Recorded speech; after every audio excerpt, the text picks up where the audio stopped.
Baruch Hashem. Okay, Shuki, I need to see you. It makes my day. Don't hide from me. Okay. Oh, so I'm we're here, gonna Rabbi. I'm here. Good. I need to make sure you're listening.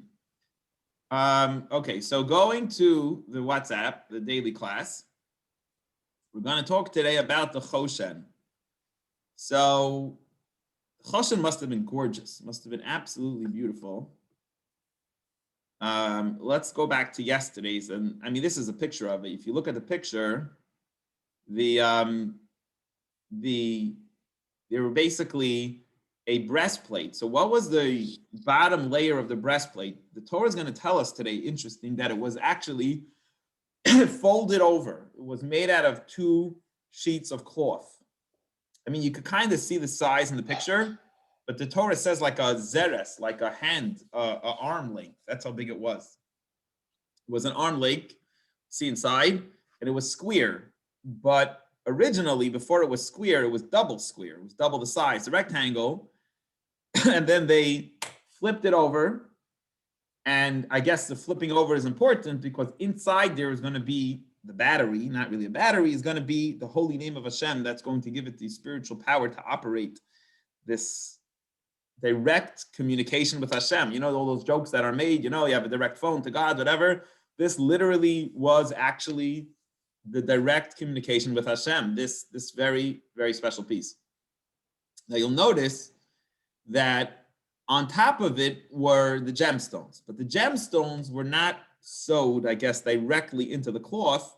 The gemstones were put in solid sockets of gold. So you had to make, the Torah is going to tell us, a perfect socket that these big, large, expensive, I guess, gemstones had to fit perfectly into the gold socket. And then the gold socket, I guess, was connected to the cloth material that was sitting on the Kohen Gadol's, was a breastplate, was sitting on his chest, on the Kohen Gadol's chest.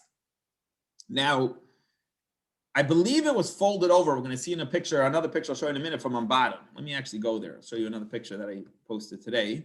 So you'll notice, if you look carefully, right, you could see the cloth material, it opens and then it shuts. And there's going to be 2 rings on the bottom with, I believe, threads, material connecting it to where? To the ephod, to the apron, which we learned about yesterday. So the Kohen Gadol's apron, let me go to another picture here, would connect it that way. And then on the top, you'll notice in this picture, there's going to be 2 rings put into the edge of this cloth thing that's folded over, right? This breastplate, it's like a towel that's kind of folded over this material, this beautiful material, colorful material that was made out of, remember we learned 4 colors. It's made out of 3 kinds of wool, purple, blue, and another kind of a wool color together with linen. And going to have these rings attached to the top. The top are going to have gold chains. Now, these are not chains that we're used to in necklaces. Well, there's 2 kinds of necklaces today. You ever saw this? There's necklaces that are made out of rungs, kind of, chain link. I don't know if you've ever seen a necklace that's kind of like twisted. I don't know what the name for that is. If someone wants to help me out, like twisted gold. It's like twisted together, creating that kind of braided. It's braided, and that is how the that's how the gold chain work. Instead of like different rungs, instead of different chain, like not like a chain link, but like more like it twisted together kind of gold. And then that would go up to the gold sockets that's on top of the shoulder straps, which would then have the diamond, the 2 gemstones that were at the edge of the golden straps. Now, what was written inside the breastplate? The 12 names of the 12 tribes, each of the Shvatim, each of the 12 tribes, Reuven, Shimon, it would go in order of their age from right to left. So the first row was the first 3 sons, and the next row was the next 3, exactly 12, mentioning the 12 sons of Yaakov, of the head of the 12 tribes, that the Kohen Gadol would walk around wearing them. When they ask a question, the response would be by the letters would light up, which would have the response to the Jewish people. Now you'll notice, it's not wrong, I remember the discussion in the Talmud about this. You'll notice on the bottom left stone, I don't know if it's in today's Chumash because I actually did not finish the last few verses. Hopefully I'll be able to wing it with you guys today. But it says, Shiftei Ka. I think it says in the bottom of Yamin there were a few extra letters, and it means the tribes of God. And then there were a few extra letters on the top, and I think they were also necessary because if you just use the letters of the alphabet, you actually don't have every single letter in the aleph bays in the stone. So they're actually, those extra letters, I believe, help get additional letters necessary for Hashem to respond with the questions that the Jewish people had from Hashem. So very interesting. This is a really gorgeous piece, probably one of the holiest piece of the breastplate that the Kohen Gadol would wear. Okay, so let's go now to, you guys with me? You saw the picture? I'm being a good tour guide over here. So that is how the picture, yes, we'll learn it inside in more detail, but yes, Ira, now that your mic's working. Yes. Wasn't it like a Ouija board? A what? A Ouija board. I don't know what a Ouija board is. Where it lights up and then you have to make the sentence by each letter. Correct. I know what a Ouija board is. The letters would light up, and that's how we would know what Hashem's response is. Correct. During the second Beis Hamikdash, they did not have Hashem's holy name, and therefore, because of that, they didn't have Hashem's holy name. It didn't work. It actually didn't work. I saw a very interesting note. I always try to find more like meaning behind it. Of course, this is like enough meaning as it is. You don't really need much more because obviously it's a very powerful thing. But I did see that if you take the letters Choshen, okay, if you take the letters Choshen, which is the Hebrew thing that this is called, the number you get from Choshen, this is just to add something interesting to it, spinner is 358. 358. Those are like gematria. Probably Eyal likes this stuff. Those are like the numerical values, 358. What's very interesting is that 358 equals the word Nachash, snake, and 358 also equals the letters Mashiach. So Choshen is the same letters as Mashiach and the same letters as Nachash. What's the meaning behind that? Why would it be the same numerical value?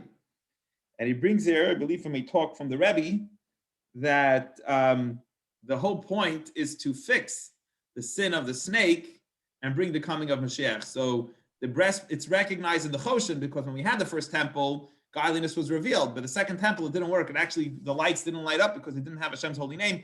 And they made it because it was necessary to serve in the second temple. Kohen Gadol had to have that, but it did not have the spiritual power that it had at that point in time. So we have to take the world, which is Nachash, and turn it into Mashiach and bring the coming of Mashiach. Just some meaning behind the word and the name of the different items that we have. Okay. Now, my friends, we're going to get to today's Chumash. Let me just see where we are. I don't know why it didn't come up the right page, but let's see. The daily class is right over here. Okay. So let's learn inside the Torah. We'll see how Hashem describes inside the Torah the actual way this was built, and we'll try to do it together. Okay. Verse 13. So, Vasisa mishpitzai zahav. You shall make 2 gold settings. Now, where are those gold settings going to be?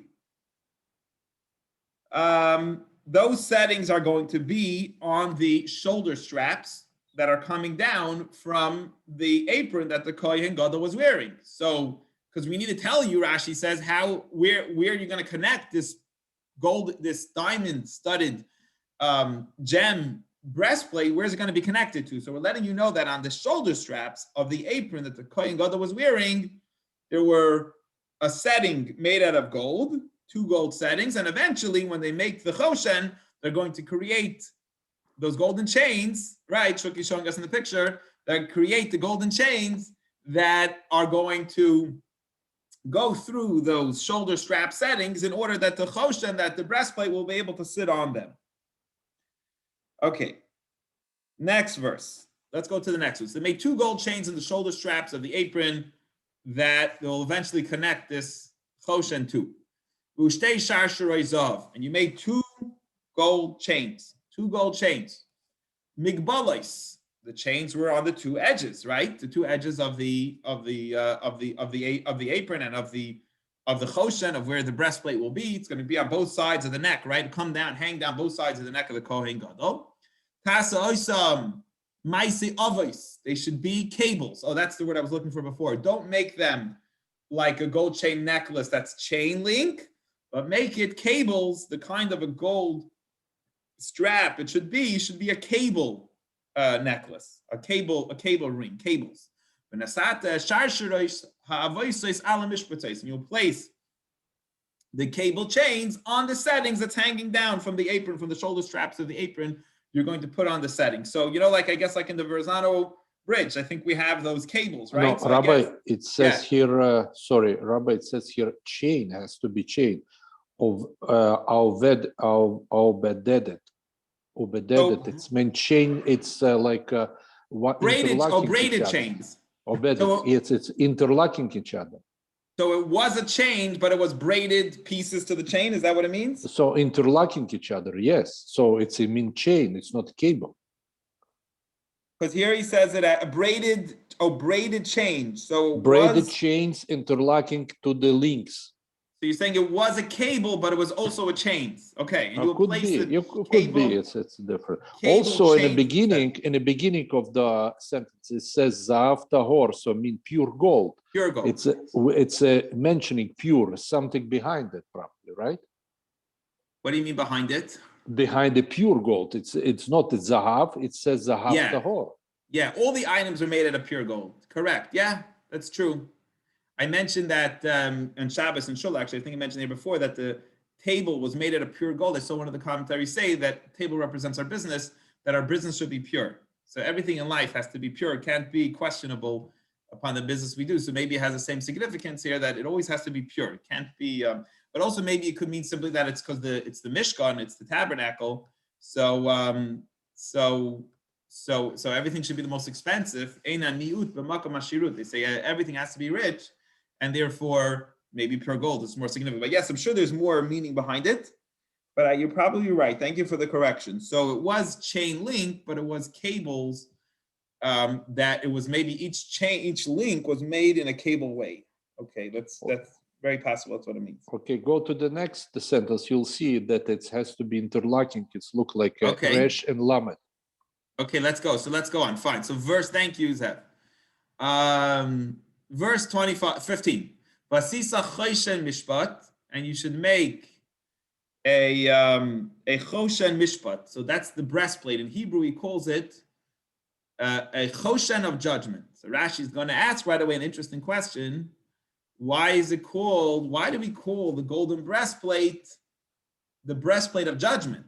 Why is it called judgment? What's the connection between this beautiful gem-studded breastplate to judgment? So Rashi gives us two answers to the question about why it's called judgment. So one answer Rashi says is that it helps us make judgments, right? That it does help us. It makes up for incorrect judgment. Shemechaper al kilkul hadin. Rashi says that God forbid sometimes, I guess, there's maybe by the judges or by different people, there could be incorrect judgment taking place, which is obviously a terrible sin among the Jewish people. So one of the unique powers of this ephod, of this breastplate that he's calling the choshen of judgment, is that it actually forgives for this specific sin. So God forbid there are bad judges among the Jewish people, and there's a wrong judgment, or maybe good judges, but they're making a wrong judgment, which is probably a very serious thing. They need a way to ask forgiveness. And a lot of the items we said that Hashem made the Mizbeach, remember we said the other day, God made the altar because he promised Avraham, Abraham, that there'll be a method for the Jews to ask forgiveness. So the breastplate, Rashi says, is to make up for incorrect judgment. That's one answer. Then he says another answer. He says, look, Rashi says when you have a court case, there's three elements to the word mishpat. When the Hebrew uses the word like judgment, there's three elements. Judgment could mean, Rashi says, that two people are having an argument with each other, that there has to be a judgment made up. Let's go to the judgment. Let's go to the court. Let's go to mishpat. Let's have a judgment. A second way word judgment can be used is the conclusion of a case. This is the mishpat. This is the verdict. So the verdict, the judgment, is the end result.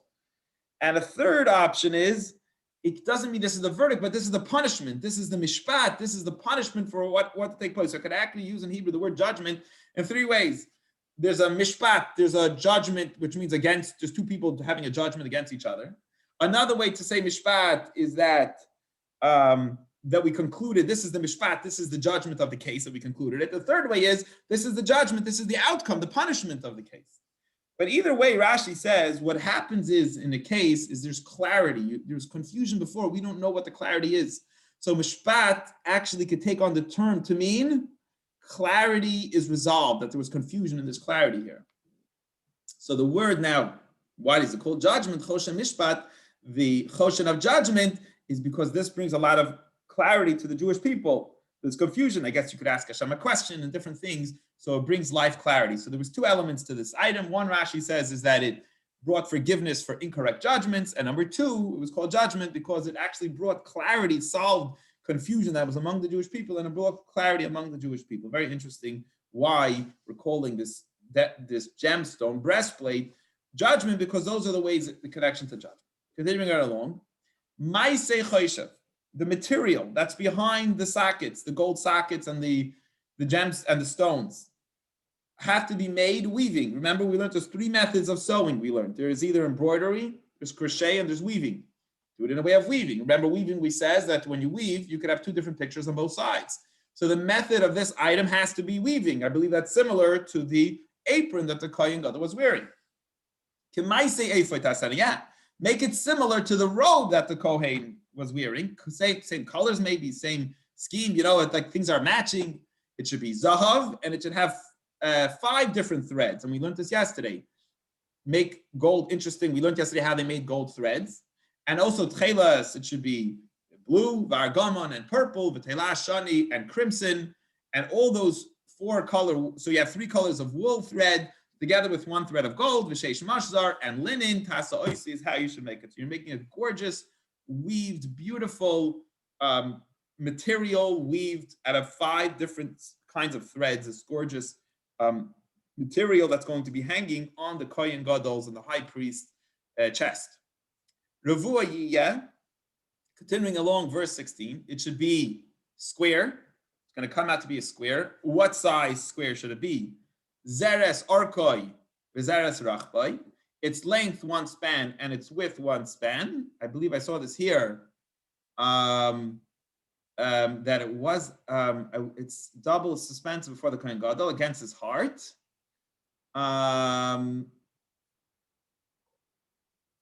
You know what? I don't know why I thought it was a handbreadth, but anyway, the bottom line, we know for sure that it was square. It was a square size. And Rashi says it was folded over, which means it wasn't originally square, it was double square. And then by folding it over, you have a exact square coming out of it. Verse 17. Umalesa boy meluas even. Arba turim even. You should fill it up with 4 rows, turim, 4 rows of stone.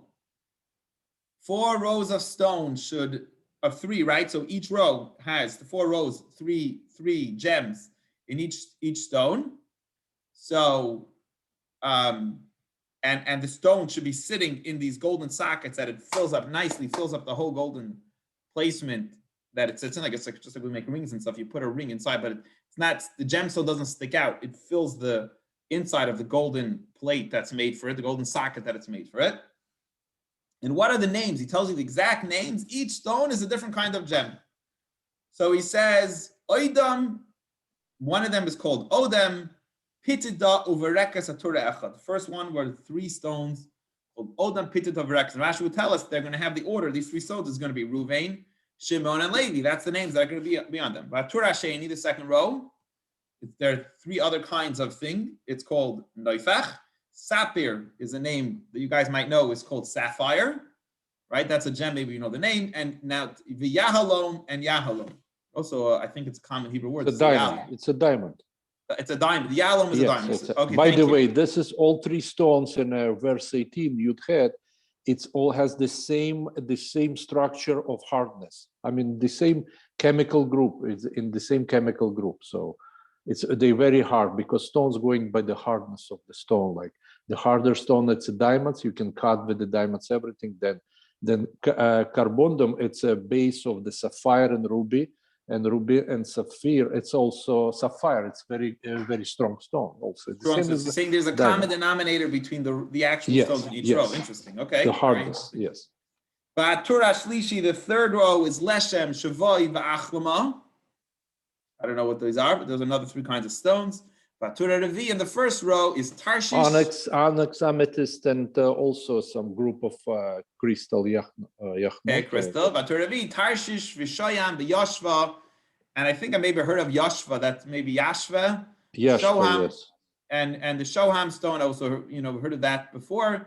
But all of them, Mishubatzim Zav, they have to be in their settings, they have to have golden settings. Yibum Loisam, as Rashi says, the stone's got to fill up the whole setting. So it's not sticking out gems, not like a diamond, a lot of times not sticking out, but the gem has to sit nicely flush in the settings that is there. And then he continues on, what do you put on these stones? The stone should have the names of the Jewish people. 12 stones, 12 gems, on the names of the Jewish people. They should make like a engraving of a seal. So I guess the way they used to have seals in the old days, the seal, a kind of seals is you engraved inside the seal a name, and then you would, create like a kind of a engraving in it, and then you could like press stuff with engraving. But that's the way the names were engraved. It wasn't on top; it was engraved into these different gems. The names of the 12 tribes. Ishal Shemai, everyone to its name. Tian Shevet should be for the 12 tribes.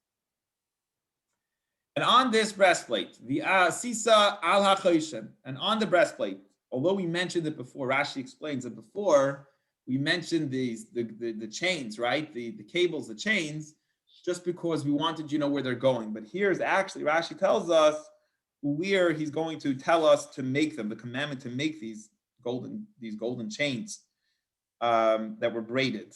Okay, so via Sisa al HaChoshen, verse 22, you should put on to this choshen, this breastplate, Sharsharos Gavlu, which means chains on the corners, like Gavlus, which means the gvul, on the border, on the edges of it, you should put the chains.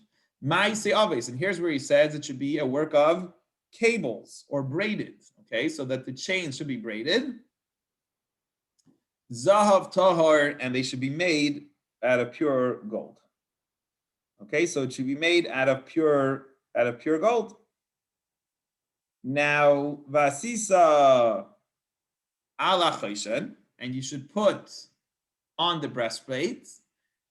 I did this already. Okay, verse 22. Verse 23.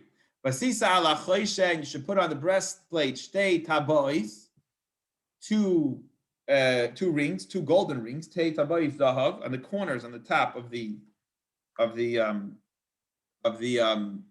breastplate. So on top of this breastplate, there were two golden rings. Minasata, and then you should place the chains we just mentioned, the cable chains. Sorry, not yet. You should put the two rings on the two ends of the choshen, which means that they should be made separately.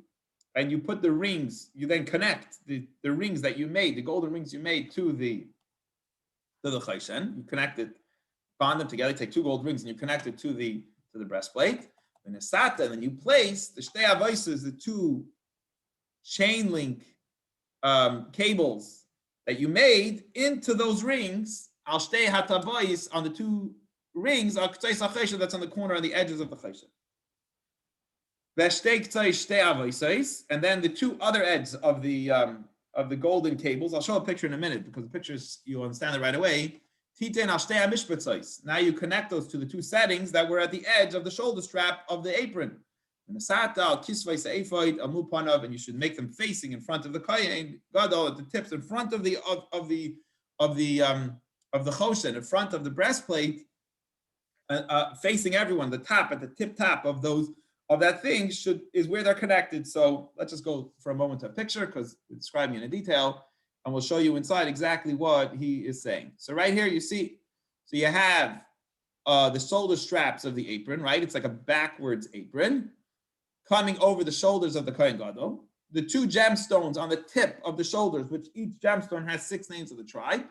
At the edge of that strap were two settings that we just mentioned, which the chain cables were inserted into there, and then they went into the golden rings that held on to the breastplate that was made, and we learned that was made out of woven breastplate, and that's how it held it up. Now we're going to learn the problem is that if that would be the whole way it's connected to the apron, then it would flap back and forth. Every time the Kohen Gadol would move, the thing would flap back and forth. So the verse is going to tell us that that wasn't enough. You'll notice here with the blue thread, the blue strap is going to connect it from two golden rings on the bottom, nice and snug, to the Kohen. Where will it connect to the Kohen? You'll see in this picture.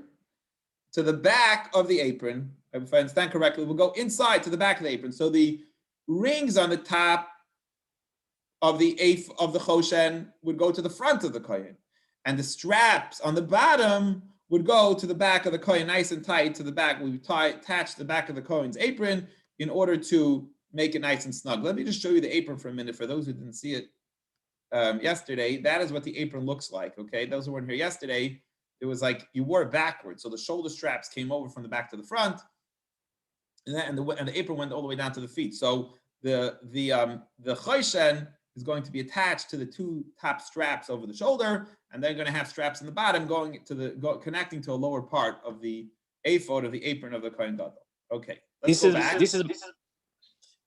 better. This is much better than any bulletproof.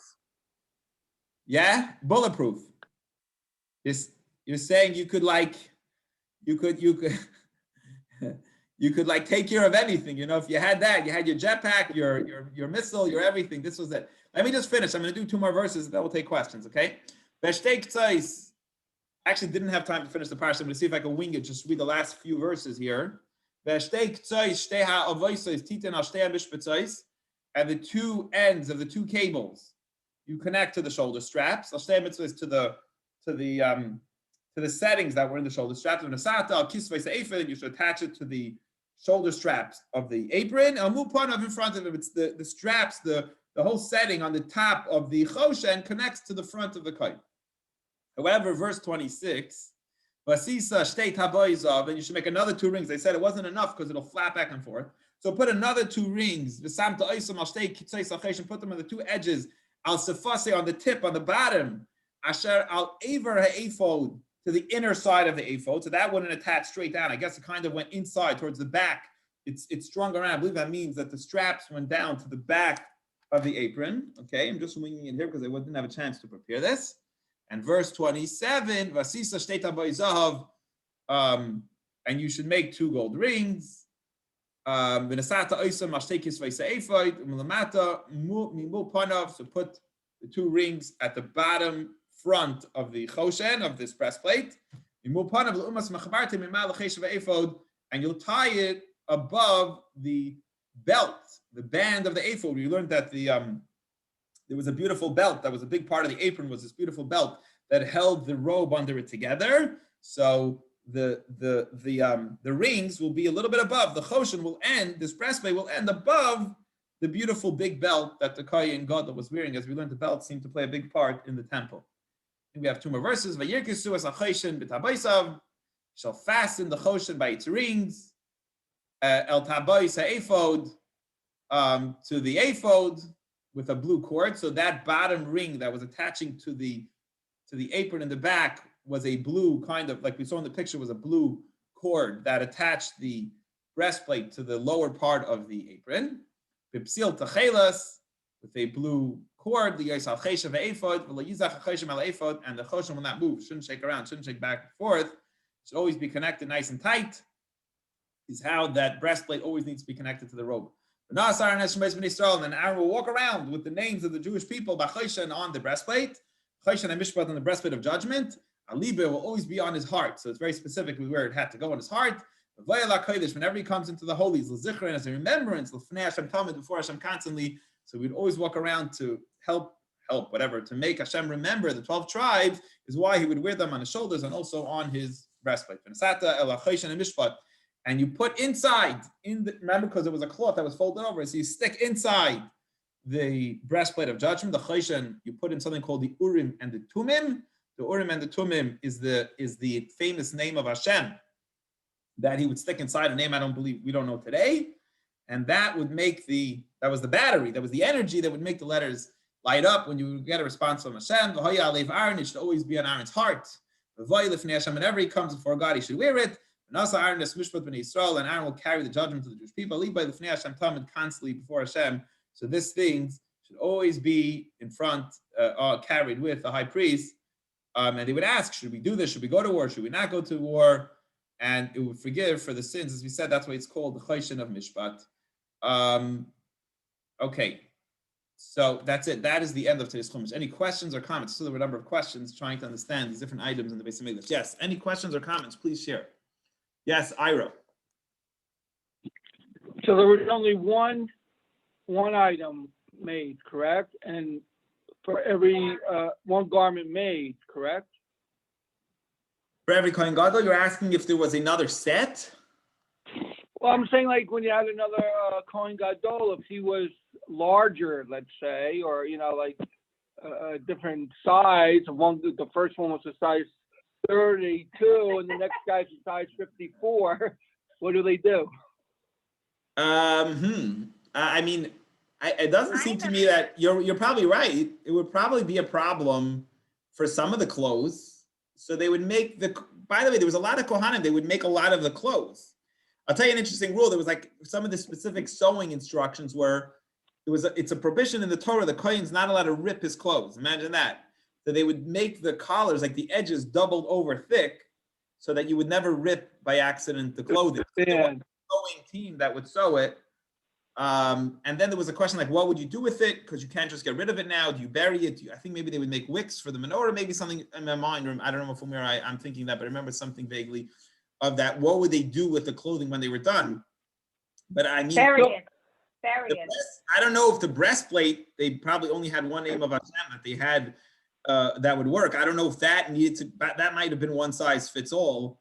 I don't know that they needed to, but in the second Beis Hamikdash, when they didn't have it, it seems like they made a second one. They were able to make it again for the second temple. I don't know. I'm not sure, but I don't think they had the original one. They probably remade it again a second time. So you could make it again if you needed, probably. But the other clothing, forget about the Kohen Gadol, which was only one, which could change size. All Kohanim come in different sizes, so they probably had different sewings made for the different Kohen Gadol.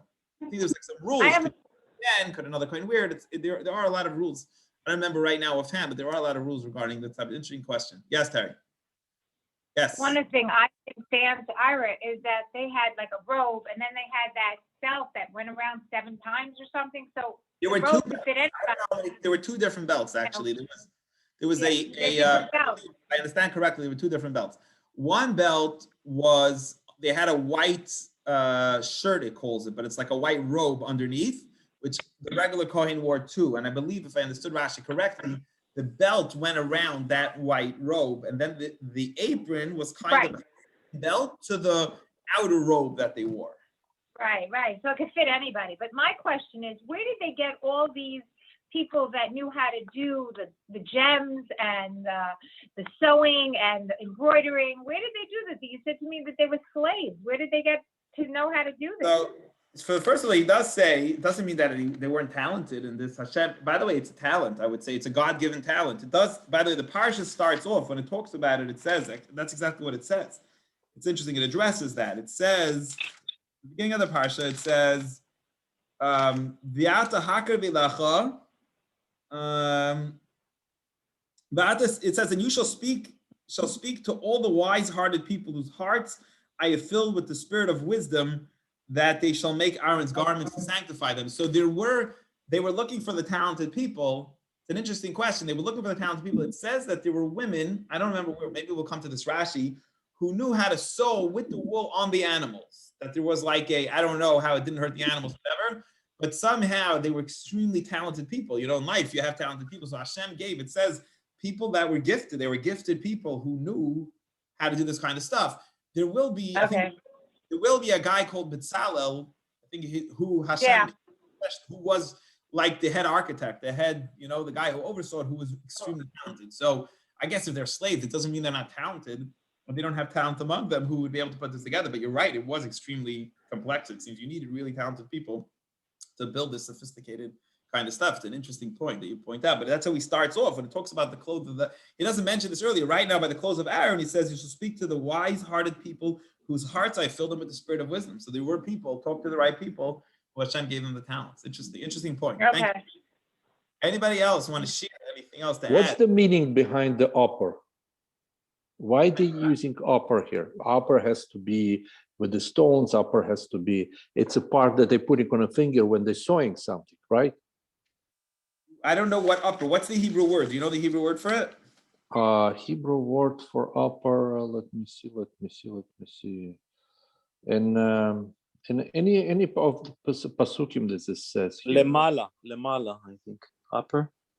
Yeah, Upper. so I think Rashi, I don't have it in front of me, and I would do this a little quick, but I believe he meant that the front, he was trying to say in certain areas that he wanted you to connect the ropes to the top and also to the front, because the bottom ones were lower and they went behind. See, Rashi, and I don't know exactly what you're talking about. It was the Rashi's address, some of the issues trying to say, connected to the apron, but kind of inside or behind or inside. But the front one had to be lamala, had to be on top and in front. I think if you're talking about where the chains. Yeah, lamala, exactly. Yeah, so that's, I think the Rashi explains. So there's a lot of Rashis here, didn't have so much time again, but I believe he tried to explain that the front chains connected in front of the Kohen Gadol, on top and in front, and the bottom chains went kind of behind, went inside to on top of where the belt would be, but kind of inside, kind of behind. Probably that's why the picture shows us the blue strap going to the back of the Kohen. I believe that's why. Rabbi, Okay. I got a question, or more of an answer to Ira. But the size of the clothing of the Kohen, it could have been only one set, because there's two instances in the Bible where the clothes were changing according to the size of the person. First of all, when the Israelites left Egypt, it says that their clothes were growing with them as they were growing from children to adults. And the second one, when David was taking Saul's armor, it said that David was a small person and Saul was a big person, but the armor shrunk to David's size before he went to fight Goliath. So there was. You say it could. You saw this summer, or you're suggesting? It's your suggestion. It's that's my suggestion, because it happened before. Why can't it happen in the future? Well, I don't think they needed to. I remember seeing in the Mishnah. It's an interesting thought. I remember seeing in the Mishnah that they had a team that sewed. That's why I'm just saying it could. They had a Perche Kahuna. There were Kohanim had other jobs besides serving. There was a whole team there that took care of it, that made the clothes. So I don't see why we have to say it's a miracle. It could be it is. We could go there. It's possible. Yeah, definitely a theory, interesting theory. But I'm just off the little bit I know. I don't see why we have to say that. I would think that they tailored the clothes to different sizes of the people that needed it. I don't know. That's what I would suggest. But I don't, either way, the ephod, I would imagine, I'm guessing here, that the ephod was only one. The breastplate was only one. But that would be one size fits all, because it's chain link and it doesn't fit snug. It uses ropes to attach, so that didn't need to be one size fit all. But you could have two different size hats. A Kohen Gadol could have had a bigger head than somebody else. I mean, it's Phil. We see it all the time. Yeah, but thank you, Eyal. Yashar Korach, Eyal. Thank you for sharing that. What's the meaning of Hashan? Hold on, David Strumeyer. Rabbi, question. This many years later, the Kohanim, are they allowed to wear ripped clothing this many years later? In other words, you have these fashionable sweatshirts with the sleeve ripped off. Ripped jeans, David, ripped jeans. Can a Kohen not wear ripped jeans? Yes, and I was going to talk about jeans next. So you have these sweatshirts with the ripped sleeves, the ripped jeans. Are the Kohanim not allowed to wear them today? I don't think anybody should be wearing ripped jeans, personally.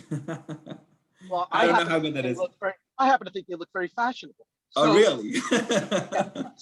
So my point is that I want to tell you, I do want to connect the halacha that I believe we're talking about the Kohen Gadol's holy clothes. We really believe that the clothes make the man, actually, that they were huge. These clothes were very, very holy. So all the regulations, I will believe, were not about, in general, Kohen's clothes. It's specifically these. We're talking about these clothes. We're not talking about any clothes that Kohen wears. We're talking about these clothes that are made to serve in the temple. They have to be treated with a tremendous level of holiness. God forbid not to rip it. God forbid to not treat it with respect. The clothes themselves were holy. Clothes themselves were tremendously holy.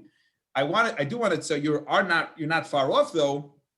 In halacha, it says in Jewish law, it's very bad for a rabbi or a Torah scholar to wear dirty clothes because they're not just shifting onto this other topic kind of that you brought up. They're not just desecrating themselves, they're desecrating Hashem because people look up to them and they respect them. And if their clothes looks dirty, it's a slap in the face to Hashem. You might cause people not to respect God as much if you're representing Talmid Chacham. I think I failed with this law a lot because I am not so careful with my clothes and stuff. But yes, that's a true thing. Not this clothes we're talking about specifically Kohen's clothes, but you're actually right. I don't think you're far off with that. We need to wear clean and nice clothes. In my opinion, ripped jeans is not nice, but maybe if that's a style, maybe that's respectable. That's nice. So you think the rabbi should wear ripped jeans, David? Maybe not. Maybe not the Chabad rabbis. Maybe a Reform rabbi. Maybe when we go to the beach, we go surfing, we could wear ripped jeans. Rabbi, the word that I was looking for is Ahashan, for example. Yes, Ahashan. For example, in verse 22, it says Ala Hashan b'shvil Hashan likvam b'taot. What's the Hashan? Why are they using the Hashan? You know, Hashan, it's a thing that they're putting on a finger to sew something to protect the finger for not to penetrate with the needle. Choshen, yeah. So I'm trying to see here. What is this? Choshen is a Rashi translated it in yesterday's Chumash. It's an adornment worn against the heart.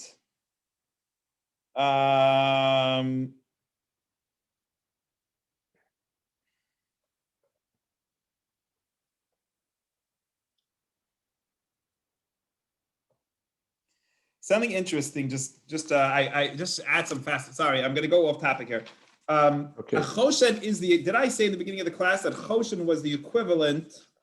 The number Choshen equivalated snake and Mashiach. Was that Choshen? Yes. So that's just to add some answer to your question. Rashi just says, he asks your question. He says, Choshen is an adornment that we wear against our heart. Now, I want to share with you something interesting. I just saw an interesting commentary, which I'll share with you. There's a commentary called Maskil David. He says, the Choshen is not worn on the heart, it's worn on the chest. Why is it called that it's worn on the heart? Actually, the meaning of it's in our life, a materialistic life. It's something to protect ourselves from the penetrate. So it's something, maybe it's a protection of our soul. Maybe it's like armor, somebody said, like it kind of like, maybe that's something that you wear against your chest. Is that what they call a modern? Maybe that's where because in real life, you're wearing that when it's sewing by hand, they put it on a finger, some metal, it's a round metal thing that is it goes on the top of the finger if you ever saw. Right. I know we're talking about a thumb something. Yes, a spindle or something. But Rashi doesn't say that here. Rashi says that tachshit keneged halev. He calls it he doesn't call it a protector. He calls it an ornament on the heart. I wanted to share with you one thing. The Maskil David commentary asks a question. He brings over here, or that why does it say against the heart, not against the chest? It should have said against the chest. He says something very interesting. If you remember, Moses, how did Aaron, the high priest, get the merit to wear the breastplate, the choshen? He says, if you remember, when Moses was arguing with God, he didn't want to free the Jewish people. He said, let my brother Aaron do it, right? And God, because he was scared, his older brother Aaron was a very holy man who will be jealous of him. Hashem said, Moshe, no. Aaron carries no animosity in his heart. He'll be proud for, he'll be happy for you. And that's what happened when Moses met his brother Aaron. He says, God sent me to be the one to free the Jewish people. Aaron didn't mind it at all. Because of that, because his heart was so pure, he didn't mind. He wasn't jealous. Hashem gave him the merit that the breastplate should be worn on his heart. And that's why on his chest, but it calls it heart because his heart was so pure. His heart was so special. Just something fascinating to the idea. The only thing in Rashi, choshen means like an ornament. Rashi says on your heart. That's what he calls it. All right. Any other questions or comments? We have very little time left. Yes, Brad. Rabbi, I got a question about is that like how in the Shema, it says that we wear, we wear the tefillin pointing to the heart. So is there any correlation there, or am I just grasping at straws? I don't know. I don't know. I mean, I love the belt because I wear a belt when I daven, so I feel like a lot of it's connected. I wear a hat, like the Kohen Gadol wore a hat. I wear a belt, like the Kohen Gadol wore a belt. Possibly because they're both about the heart. I guess based on this, it's a good point. Based on the commentary I'm sharing with you now, that the choshen was actually connected to the heart. Yes, you're right. The tefillin is connected to the heart. That's exactly why we wear it on the arm against the heart. So they're both significant that they're connected to the heart. I would say yes, there's that. So is it about like a directionality, like because you wear it on the arm pointing to the heart? Here you're talking about the heart, but you're wearing it on the chest. So is there, you know, saying, why don't we wear the tefillin if the tefillin's about the heart? No. I'm just. Why don't we wear the tefillin on our chest? Right. No. I'm asking about the significance. I'm not asking about. I'm not trying to poke. I'm just saying. No is there a significance about like a direction where something is pointed, where you know, where the Hebrew lettering is facing? So you know, is it something like that they're talking about, or is it location of the actual object? You know what I mean? I didn't see a connection between the tefillin and the choshen, but it's very possible there's a tremendous amount of commentaries explaining the significance, and I only barely got through Rashi, not even. So I don't know. It's possible. It's definitely possible. Okay. There's books written on every single phrase. So yeah. So yes, there's literally. I just understanding a little bit. Okay. Okay. So let's go to Tanya because we need to talk about Tanya. We must talk about Tanya, and I have lunch to learn at 1. So, but I don't want to miss this out. So I'll have to be a little bit late. Hopefully, Yehuda won't be too upset at me. Yehuda, if you're honored, you give permission. I don't know if he's on here or not. No, he's not on here. Okay. No, we keep the equal hot. Shuki, if you're gonna be there, then we'll be fine. Then I'll have permission. Okay. Okay, so we have to talk about this. We must talk about this. We can't skip over this. So I'm gonna go straight to the text. Let's look inside. Maybe I'll get in the car and on the way I'll do it over the phone over Zoom with you guys. So let's just start. Mashakasu b'Gemara. In yesterday's class, we said that there's a mitzvah in the Torah to love your fellow as yourself.